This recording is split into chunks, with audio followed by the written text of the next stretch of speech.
1 तारीख के दिन इंशाल्लाह ईद उल अजहा मनाई जाएगी। पिछले 4 महीनों से औरंगाबाद की आवाम ने पूरी तरह से प्रशासन का, पुलिस डिपार्टमेंट का साथ देते आए हैं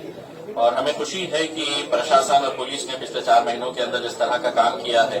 आज औरंगाबाद धीरे धीरे अपनी पटरी के ऊपर लौट रहा है। आने वाला महीना, जैसा सीपी साहब ने बताया है कि बहुत सारे त्योहार हैं, उसमें एक सबसे पहले शुरुआत अगस्त महीने के अंदर होती है ईद उल अजहा से, उसके बाद श्रावण का महीना त्योहार आता है, फिर उसके बाद गणपति का जो हिंदू भाइयों के लिए बहुत बड़ा त्योहार है वो आ रहा है, मुहर्रम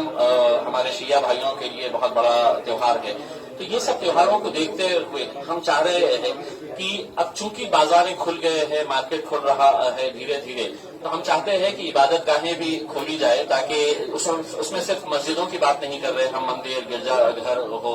या गुरुद्वारा हो, ये तमाम जो धार्मिक स्थल है ये सब खोले जाए। इस ईद के ताल्लुक से हमने एक मीटिंग लिए थे मौलाना लोगों के साथ, उलमाओं के साथ, और उस मीटिंग के अंदर ये तय हुआ था कि कुछ जो गाइडलाइंस सरकार की तरफ से आई है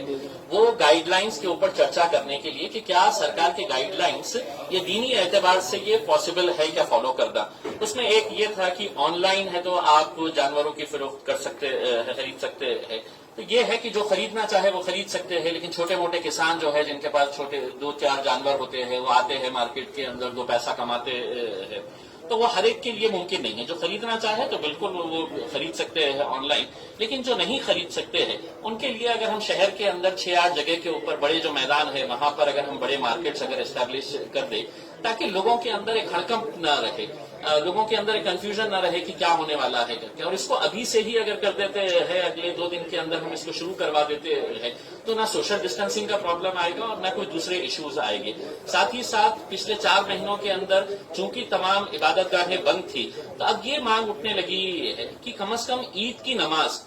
ईदगाह के अंदर पढ़ने की इजाजत दी जाए, जो भी कंडीशंस रहेगी। अब दूसरे मुल्कों के अंदर देख रहे हैं हम कि इबादत गाहें खोल दी गई है, कंडीशंस के साथ किया जा रहा है उसको फॉलो, तो वो कंडीशंस को फॉलो करते हुए अब नमाज जो है वो उसको ईदगाह के अंदर पढ़ने की इजाजत मिले, ये मांग तमाम उलमाए कराम की है। साथ ही साथ गवर्नमेंट ने अपने नोटिफिकेशन के अंदर ये कहा है कि प्रतीकात्मक तरीके से आप कुर्बानी करें। प्रतीकात्मक मतलब ये है कि आप सोच लीजिएगा कि आपने कुर्बानी कर लिए है करके, तो ऐसा तो मुमकिन नहीं हो सकता है। अब ये किसी न किसी ने है तो सरकार से ये सवाल उठाना चाहिए था, लेकिन नहीं उठाया, तो आज हम इसके जरिए ये उठाना चाहते हैं कि आप हमें एक्सप्लेन करिए कि प्रतीकात्मक कैसा होता है करके। तो ये सब चीजें मुद्दे थे, उसके ऊपर चर्चा हुई, पुलिस डिपार्टमेंट ने पूरे तरीके से सुना है और हमें यकीन है कि पुलिस डिपार्टमेंट जो लोगों की भावना है उसको सरकार तक पहुंचाकर जिस तरीके से फेस्टिवल्स कई सालों से, कई सदियों से हम लोग मनाते आ रहे हैं, उसी तरह से अब ये दोबारा जिंदगी को शुरू की जाए, यही अपील है। Thank you.